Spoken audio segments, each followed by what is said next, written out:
One of the biggest questions fans have had regarding the upcoming Ahsoka series is how, and more importantly when, the story will be told. Ahsoka has a complex story, with there being many gaps in her known story. We've had a good portion of her story filled in between the time she left the Jedi Order and where we pick up with her as Fulcrum in the Rebellion, but that's a time period that is very unlikely to be explored in this series. However, during Star Wars Rebels, Ahsoka travels to Malachor with Ezra and Kanan, which ends with her sacrificing herself to duel Darth Vader. Ezra saves her using the World Between Worlds, but after Ahsoka leaves to go back to her place in time on Malachor, we don't see her again until the Rebels finale epilogue, where she visits Sabine on Lothal after the war is over. We don't know exactly when that scene between the two of them takes place, but somehow Ahsoka found her way off of Malachor, despite there not being a ship for her to use, and then there's a few years during the Galactic Civil War where she is unaccounted for. She wasn't helping the rebellion, so where was she?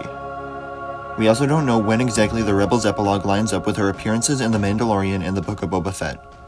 Those episodes take place roughly 6 years after Return of the Jedi, but when we see Ahsoka in the Rebels epilogue, she's in an all-white costume, very different from her other recent appearances, so it's possible that this doesn't happen until later on in the timeline, after she meets Luke and Grogu.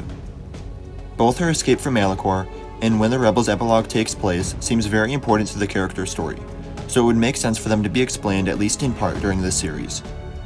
Time jumps and flashbacks seem inevitable.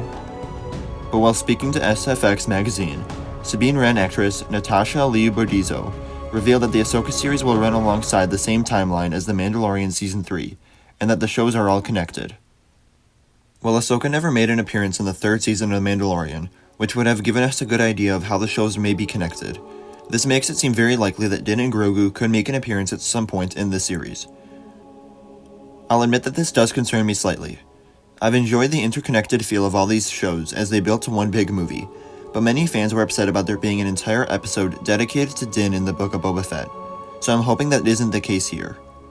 I'm fine if Din and Grogu maybe have a small appearance, but I want this series to focus on Ahsoka as a character, and her and Sabine's search for Ezra.